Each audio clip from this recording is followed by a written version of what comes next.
Shalom Wetovah, paz y bien. En la parte norte de Nazaret, de la ciudad antigua, pasando por este pórtico, por este arco, nos vamos a encontrar en un atrio, en un enorme atrio que concluye en el ingreso a una antigua iglesia bizantina llamada el Pozo de la Virgen María.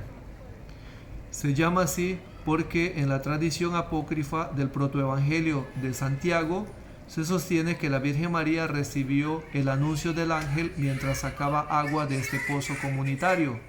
Antes de llegar al pozo nos encontramos con un salón que actualmente es una iglesia griega ortodoxa. Cuando hablamos de griego, estamos hablando de iglesia ortodoxa, aunque no solamente ellos son ortodoxos, también los armenios, también los coptos, aunque hayan tenido matices en la historia, también la iglesia católica. Ortodoxo quiere decir recto en la fe. Aquí tenemos en el retablo del altar a Constantino y a Helena, porque la tradición sostiene que fue Helena la que construyó esta iglesia, aunque pues la historia nos hace ver que el edificio es de una etapa posterior, no obstante que sigue siendo del periodo bizantino.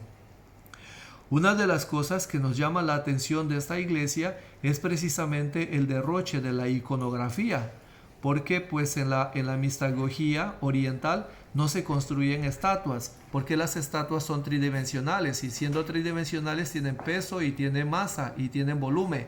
En cambio, la iconografía bizantina oriental no es tridimensional, es dimensional. Y esto es lo que nosotros aquí alcanzamos a ver. En la parte alta es todo el misterio de la salvación y en la parte baja son los santos. Entrando a la parte lateral vamos a ver unas escaleras con un pasaje lleno de mosaicos de distintas etapas en su proceso de construcción y de decoración. Y al fondo nos encontramos con el pozo comunitario de la ciudad de Nazaret. Aquí lo tenemos, aquí lo vemos, y desde este pozo entonces nos dice la tradición que la Virgen recibió el saludo del ángel. Vale la pena decir que el pozo tiene un profundo significado de nupcias, tiene un profundo significado de matrimonio. Así se da el caso de Jacob cuando se encontró con Raquel en el pozo, Moisés cuando se encontró con Séforis, y también tiene un significado místico porque el pozo es el que alimenta, el que da vida, el que nos da el agua para alimentarnos, para saciarnos, y es así como Jesús y la samaritana se encuentran aquí y en Jesús se encuentra el agua que da la vida eterna. Y entonces es así como el pozo ha jugado un papel muy importante en este periodo de la espiritualidad oriental. También vemos entonces la iconografía.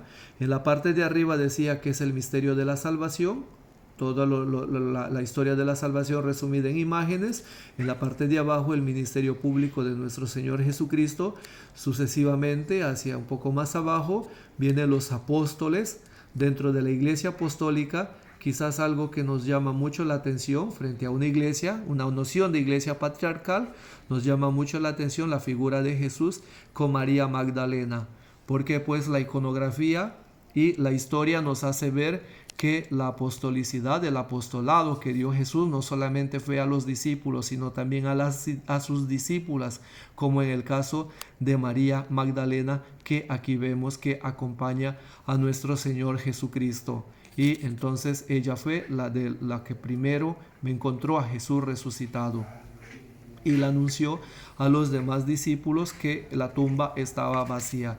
Aquí estamos en la parte posterior y alcanzamos a ver toda la estructura de la iglesia, la parte de la asamblea, y al fondo vemos el retablo del altar, que también está bañado de personajes y de santos del periodo patrístico, del periodo bizantino.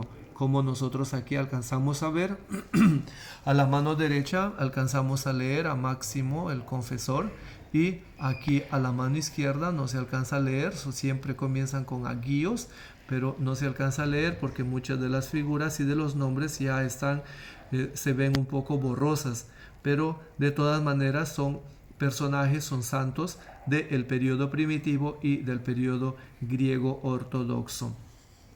Los franciscanos estuvieron aquí hasta 1741.